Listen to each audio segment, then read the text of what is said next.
every person, every whatever, on each utility bill, and of course it's going to be two separate, because you have Sunnyside and East Carbon, and they have to take care of their own bonds. Sure. And so, But as you know, the budget, our lawyer says he could not get to it till next week, and so he said when he comes down next week, he's going to stop in and talk to Jeremy, and I already talked to Dave Church, and told Dave that our lawyer's going to call him, and he said that's fine. right, I think So they'll all work on it, it goes beyond the scope of lawyers, you know, it has to do with accountants. It has Because, to do with the let me state, finish. it's a state Right. code. What happens is too is a lot of the budget is foreseen. There's a lot of things that happen that you can't foresee that happens throughout the year, and you lose revenues or you gain revenues. So it's hard to get that number just right, you know. No, budgeting is A budget is just an estimate. Right, it's just an estimate. Estimate. So it's hard to really give somebody a true okay, listen, no matter what, it can't get worse than this. So hopefully we can get some help to kind of limit those questions that the residents are going to have. If you need $10 from each resident to make your budget every month, and you lose 2 residents, you're running around $20 short. That's simple math. And basically, that's our big problem, is losing residents. I keep thinking that there may be a silver lining somewhere. Well, I keep thinking that if they ever actually do, they're talking about breaking ground on that nuclear power plant. If they put that power plant down there, there's no way that they can house them people in Green River. And if you remember the last time that they had a going entity in Green River, it was the missile base.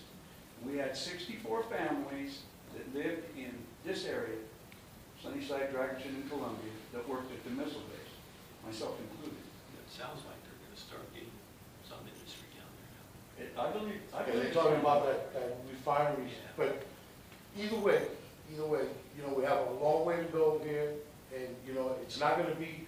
I never believe that anything is going to be, as she says, black and white, because it's never black and white. But hopefully we can get as close to black and white as we can for the residents, and at least give them that information so when they go to vote, they have that.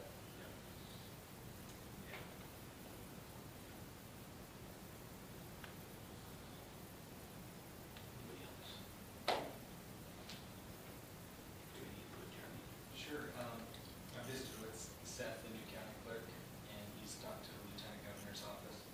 They'd like to see some information at the county in mid-June if we can make that happen. If we can't, we've got a little flexibility in time frames. But they'd like to have it then because they'd like to have the provisional ballots have to go into the lieutenant governor's office. The sample ballots need to go in on July 23rd, and then we'll have everything ready to have it on that sample ballot. If for some reason we got pushed beyond that, I think we could still make it work for the November election, but that's what they'd like to see. But the one thing that's going to help us a lot, Jeremy, is that Bow City has those plants of, how long ago was it? 2004. 2004, so it was 9 years ago. It's not like it was 20 years ago, and things are so outdated. So that's going to help a lot. Yeah, that old, the prior plan, I didn't have an editable version of that. It was just a paper that I scanned. So my paralegals retyped that, so I can email that. Okay. And you'll have an editable version.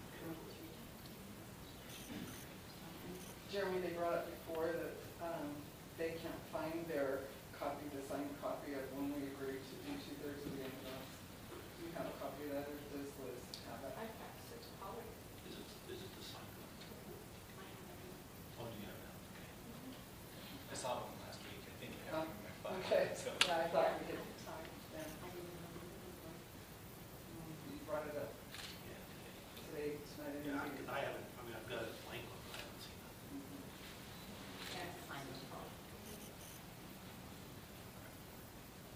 Well, that sounds good. So we got a lot of work ahead of us.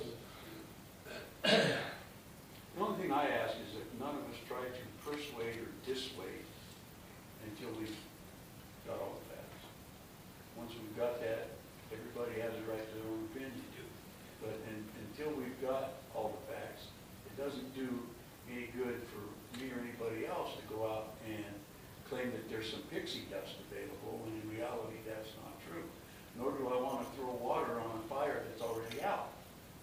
And so what I'm saying is, I think what we should jointly agree to do is to allow the facts to come out and then form your own personal opinion. I Then you think can we go need any to way you allow want. the citizens to make their own decisions once they read the facts too. Yeah. They're not stupid, they No, know they're what not. they want. No, they're not. However, some of the elderly people can be easily swayed. That's true. You know, I think people are gonna go out there and you're gonna preach your beliefs and what you think is gonna be. I think it's very hard not to, you know, people have emotional ties to. Oh, yeah. You know, me personally, I have no emotion tied here whatsoever, but people do, you know? Yeah, my biggest thing is I do want to see financially how we're going to look. Oh, yeah, you have to have it. Yeah. And versus like the financial, how it's gonna look if we don't merge. You know, what's gonna happen, you know, and realistically, you know what I mean?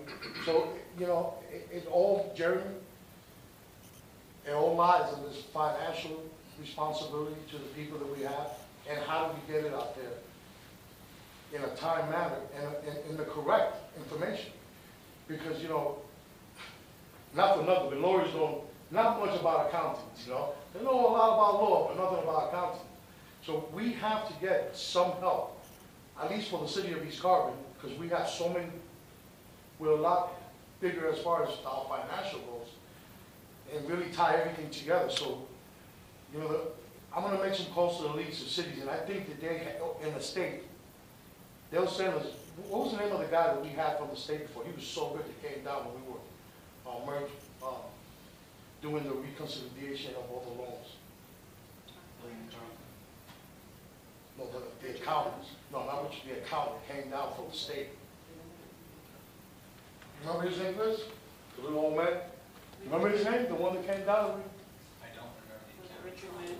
No, Richard Moon is, no, this guy's an accountant. He was the accountant for the Department of, the CID, and he was the accountant also, I think, for, the Water Quality Board. So maybe we can ask him to come down, maybe, One quality is Ed McCauley. what's it, I don't remember his name, I gotta call and see what it was. But he did a great job. When we were consolidating the loans to 0%, he came down for the state, and he went through all our books, making sure that we could do this. And he did a great job. And he was the one that made the recommendation to the state as far as our financials goes. So hopefully we can get somebody to help us out of it. At least we're gonna need some help, you know?